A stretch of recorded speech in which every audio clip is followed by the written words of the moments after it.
À propos, pour éduquer moins bête. Une émission produite par le pôle éducation de l'Union franco-belge. À propos, saviez-vous que votre enfant ne le fait pas exprès ? Bon, ne nous mentons pas. Ici se pose la fameuse question du caprice. Est-ce que le caprice existe ? En effet. N'est-ce pas de la comédie ou de la provocation, voire même de la manipulation ? Déclarer qu'un enfant fait un caprice, c'est considérer qu'il a des exigences futiles et qui posent problème sans raison légitime. Nous ne comprenons souvent pas pourquoi il s'énerve de la sorte et ne se calme pas rapidement malgré nos explications. Selon notre propre humeur, nous pouvons être même fort agacés par son comportement. Et si ce type de comportement était plutôt une conséquence, une réponse ou une réaction ? Et si ce que nous considérons comme une attitude problématique n'est finalement pas un comportement naturel et donc compréhensible chez un enfant dont le cerveau mature, tout doucement, peut-on être affirmatif en disant que l'enfant nous provoque intentionnellement et est pleinement conscient de sa tentative de prise de pouvoir ? En effet, le tout petit n'en a tout simplement pas les capacités intellectuelles. En effet, ces manifestations que nous prenons parfois si mal et qui nous insupportent sont des réponses de l'enfant à des situations bien trop complexes pour lui. Il se sent envahi par une tempête émotionnelle qu'il ne comprend pas et qui le bouleverse profondément. Imaginez-vous un peu en situation de bouleversement émotionnel. Crise de panique, peur ou crainte paralysante, angoisse ou inquiétude. Vous sentez dans ces moments-là comme un effondrement intérieur, un sentiment de solitude très fort. Votre vue se trouble et votre cœur bat la chamade. Vous pouvez dans ces moments crier, pleurer ou tout simplement fuir. Qu'appréciez-vous alors ? Quelqu'un qui vous fait la morale, qui vous blâme, qui vous juge ou qui vous crie dessus ? Non, bien entendu.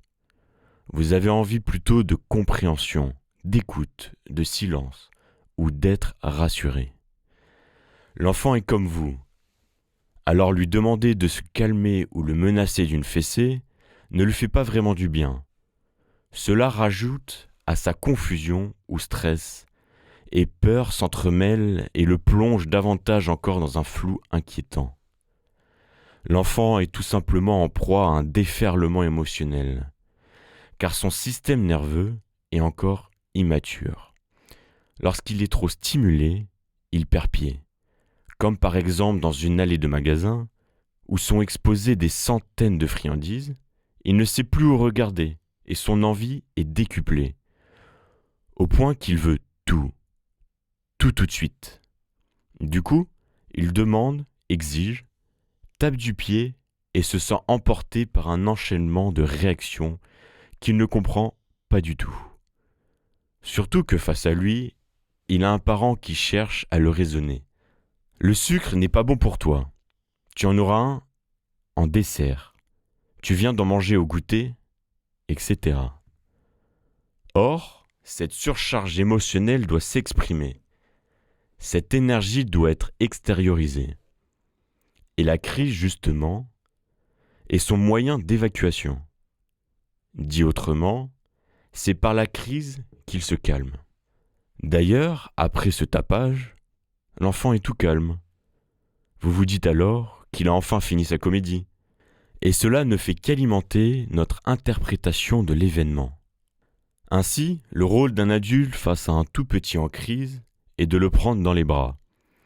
Car l'enfant a besoin d'être contenu, calmé et sécurisé. Et lorsque la tornade émotionnelle qui le traverse sera passée, il reviendra tranquille. L'enfant n'a surtout pas besoin que nous cédions à ses exigences. Des bonbons par exemple. Il a besoin que nous l'aidions à comprendre son cerveau qui se construit et ainsi à apprendre à gérer ce flux émotionnel. Il ne s'agit donc pas de céder ou pas. Il s'agit plutôt de comprendre son enfant dont le cerveau mature doucement. C'était À propos, présenté par Raphaël. Une chronique produite par le pôle éducation de l'Union franco-belge.